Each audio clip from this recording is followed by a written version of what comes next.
இவ்வளவு நாளா உன் கூட கௌரவமா தான் இருந்திருக்கேன். ஆனா இப்ப வர வர 4 பாட்டில் திருட வேண்டியதாகி போச்சு. இங்க பாரு சர்க்காரு, சொல்றேன்னு தப்பா எடுத்துக்காத. இப்படி ஒரு கேவலமான திருட்ட என் வாழ்க்கையில நான் பண்ணது கிடையாது. நான் ஒரு கௌரவ திருடன். நான் போல அவனை அனுப்பு.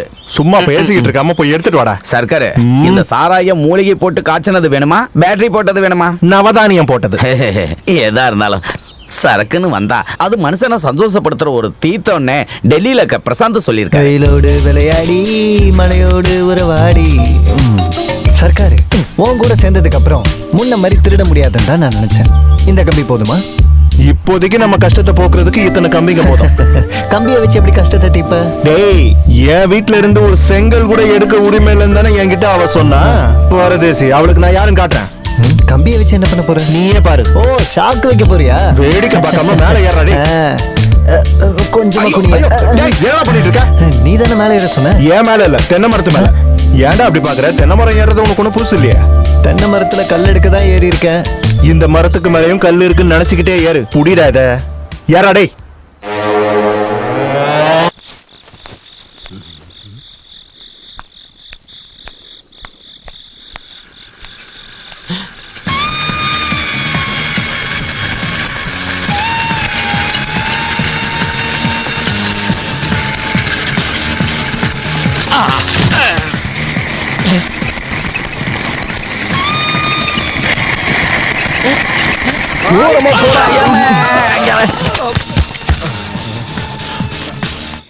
சாராயம் வித் டெண்டர் கோகனட். நல்ல சூப்பர் காம்பினேஷன். சார், ஆர்டிஓ இன்னும் தூங்கல. அதுக்கு முன்னாடி நீங்க எல்லாத்தையும் என்னது? இல்ல இது வேறனா 2 பாட்டில் தரேன். ஆடியோக்கு எடுத்துட்டு போய் கொடு. நல்ல தூக்கம் வரும். டேய், அந்த டேக் மேட்டர் ஆரம்பிச்சு வச்சது நீதானே? நீ வேணும்னு தானே என்ன அதுல கோத்து விட்ட? ஐயோ சார், இப்படிலாம் நடக்கும்னு நான் கனவுல கூட நினைச்சு பார்க்கல தெரியுமா? அவங்க இதெல்லாம் கேட்கலான்னு சட்டமே இருக்கு. எல்லாரும் புனிதவன் ஆயிட்டாங்க. புனிதவானா? அது புனிதவன்னா நல்லவன்கள் ஆயிட்டாங்களா? எனக்கு அப்பவே தெரியும் ஏதாவது பிரச்சனை வரும்னு. சரி, அதெல்லாம் விட கொஞ்சம் போடுறியா? என்ன பண்ணி நல்ல சரக்கு எதுக்கு தூக்கி தூக்கி போடணும்? ஒரு பெக்கு போடுறியான்னு கேட்டேன். நான் ஒரு கவர்மெண்ட் எம்ப்ளாயிப்பா. நாங்களும் இவர்கிட்ட எம்ப்ளாயி தான். அது இல்ல, குடிச்சா ஸ்மெல் வந்துரும். அது ஆர்டிஓக்கு தெரிஞ்சிரும் இல்லையா? இத குடிச்சிட்டு ஆர்டிஓக்கு என்ன போய் உம்மாவை கொடுக்க போற? நீங்க கட்டாயப்படுத்தினா ஒரு வாட்டினா ஓகே. என்ன முத்தம் கொடுக்கறதா? இல்ல இந்த பாட்டிலுக்குள்ள இருக்கிற அமிர்தத்தை நாக்கு நனையற அளவுக்கு லேசா குடிச்சிக்கிறேன்னு சொன்னேன். மிக்சிங் வேண்டாம், நீ குடி.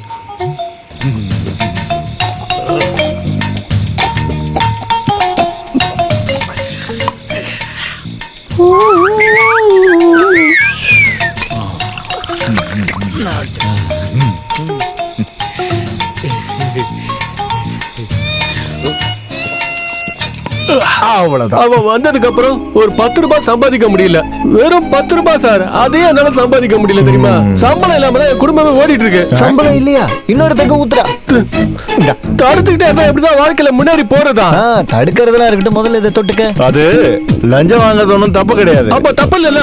நீ நல்ல குடும்பத்துல பிறந்திருக்க, அதான் உனக்கு தெரிஞ்சிருக்கு. மகாபாரதத்துல இருக்க யுத்தத்துல கூட லஞ்சம் இருக்கு தெரியுமா? கர்ண கிட்ட இருந்து லஞ்சம் வாங்கிட்டு தானே அந்த கர்ணனையே கொன்னாங்க. இன்னொரு கூடுறா. இதெல்லாம் அந்த பூதத்துக்கு சொன்னா எதுவுமே புரியாது சார். என்னால அந்த சம்பளத்தை வச்சுக்கிட்டு நான் என்ன பண்ண முடியும்? சம்பளம் பத்தவே பத்தாது. லஞ்சம் வாங்கினாதான் குடும்பம் நடத்த முடியும். உண்மைதானே? ஊத்தி இன்னொரு ரவுண்டு.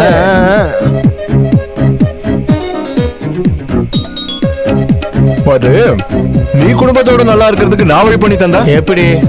நீ என்ன பத்தி நல்ல ரிப்போர்ட்டா அவங்க கிட்ட இருந்து வாங்கி தரணும். முடியுமா? அதுக்கு என்ன யாருன்னு நினைச்சீங்க? சும்மா போய் சொல்லாத. போய் சொல்றேனா? நானா? பாக்கலாம். என்ன பத்தி அவங்க கிட்ட இருந்து நல்ல ரிப்போர்ட் எழுதி வாங்கினா, அதோ அங்க பாரு, அந்த 6 ஏக்கர்ல இருக்கிற தென்னந்தோப்ப நான் உன் பேர்ல எழுதி வைக்கிறேன். 6 ஏக்கர் தென்னந்தோப்பா?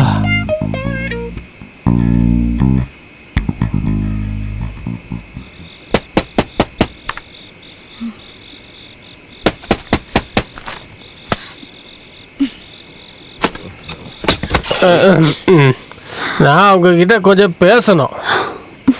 போயிட்டு காலையில வா, எனக்கு ஃபைல் செக் பண்ண வேண்டியிருக்கு. ஒருத்தவங்க இங்க பேச சொல்லி வந்திருக்க, நீங்க பாட்டு கதவை சாத்துறீங்க. நானும் நிறைய ஃபைல்லாம் பார்த்துருக்கேன். கலெக்டரோட பழைய ரெக்கார்ட் ரூம்ல இருக்கு. கட்டு நிறைய ஃபைல்ஸ் இருக்கு. அங்கேயே இந்த வேலை பார்த்துருக்கேன் தெரியுமா? யார்கிட்ட பேசிட்டு இருக்கேன் தெரியுமா? என்ன மீச வச்ச ஆம்பளைக்கு முன்னாடி குரல வசதி பேசுற? பாரு, ஆர்டிஓங்கிறதால உனக்கு ஒன்னும் புதுசா 2 கொம்பு ஒன்னும் முளைக்கல. எந்த முட்டா பையன் நினைச்சாலும் ரொம்ப ஈஸியா பாஸ் பண்ண முடியும் இந்த ஐஏஎஸ் எக்ஸாம்ல. ஆனா நீ எவ்வளவு நினைச்சாலும் உன்னால ஒரு பியூனா ஆக முடியாது. முடியுமா? நான் உனக்கு சேலஞ்ச் பண்றேன். Shut up. கதவை திறடி. நீ என்ன அவ்வளவு பெரிய ஆளா? எனக்கும் ஆளுங்களா தெரியும். நான் அப்படியே சும்மா விட முடியாது. இடியட். ஏய், என்னை பத்தி என்னடி நினைச்ச? எனக்கு சொந்தமா 6 ஏக்கர் தென்னந்தோப்பு இருக்குடி. இல்ல, இனிமே வரும். அந்த சார் யாரும் தெரியும் உனக்கு? அவன் கோடீஸ்வரன். அவன் விரல சுண்டுனாலே நீ காலி ஆயிடுவ. ஒரே ஒரு பாட்டில் சைஸ் தாண்டி நீ இருக்க. அதனால இந்த விளையாடுற வேலையெல்லாம் விட்டுட்டு மரியாதையை அவனுக்கு சாதகமா ரிப்போர்ட் எழுதுறது தான் உனக்கு நல்லதுடி. இதை யார் சொல்றா தெரியுமா? வேலாயுத சொல்றான். என்னடி பாக்குற? என்ன அப்படியே முறைச்சு என்ன பயம்புறுத்துறியா? கொஞ்ச நாளாவே சொல்லணும் நினைச்சிட்டு இருக்கேன். பெரிய டிசிப்ளின் ஆபீசரு. ஏண்டி, இந்த உலகத்துல லஞ்சம் வாங்காம யாராவது இருக்காங்களா சொல்லு? உன் கூட இருக்கிறவங்களே நிறைய பேர் வாங்கிட்டு தான் இருக்காங்க. நீங்க பாரு, இங்க இருக்கிற நான் கூட லஞ்சம் வாங்கி தாண்டி அந்த வீட்டையே கட்டினேன். பணம் என்ன வேணாலும் பண்ணும். உனக்கு வேணும்னா சொல்லு, நான் எண்ணி வாங்கி தரேன். நல்லவன் மாதிரி வேஷம் போடுறத இன்னியோட நீ நிறுத்துற. அதனால நாளைக்கு காலையில ரிப்போர்ட்டை எழுதி மரியாதையா கையெழுத்து போட்டுற. அடுத்த நாளே என் தென்னந்தோப்புக்கு ரெஜிஸ்ட்ரேஷன். ஞாபகம் வச்சுக்க.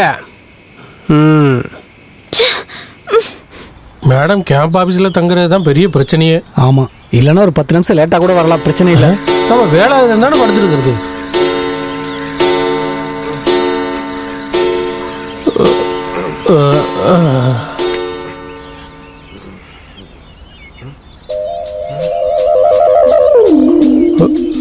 ஐயோ,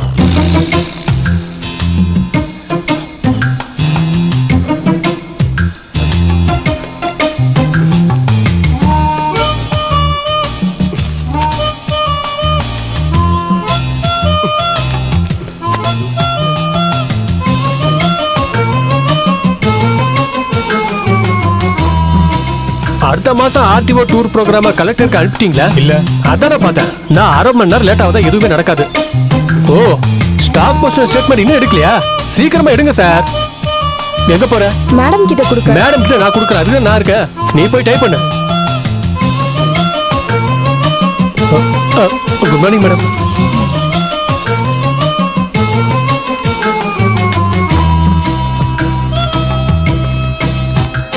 வேலாயுதம். Yes madam. இப்போவே போஸ்ட் பண்ணிடுறேன் மேடம். இது எனக்கு தானா? Velayudham suspended with madam. Hello. அம்மாடி, நான் கால் பண்ணது அம்மாவுக்கு சின்னதா ஒரு. என்னாச்சுப்பா? ஏய், பயப்படுற மாதிரி ஒன்றும் இல்லை. நான் டாக்டரை வர சொல்லியிருக்கேன். நான் உடனே கிளம்புறேன். அதெல்லாம் ஒன்றும் தேவையில்லைம்மா. நான் டென்ஷன் ஆகக்கூடாதுன்னு சொல்லாதீங்கப்பா. இதுக்கு முன்னாடி ஒன்றும் இல்லைன்னு சொல்லி தான் 2 மாசம் அம்மா ஹாஸ்பிட்டல்ல இருந்தாங்க. ஐயோ வேண்டாப்பா, நீ எதுவும் சொல்லாதீங்கப்பா. நான் கிளம்பி வரேன், வைங்க. காரை ரெடி பண்ணுங்க. சாரி மேடம், நானே போறேன்.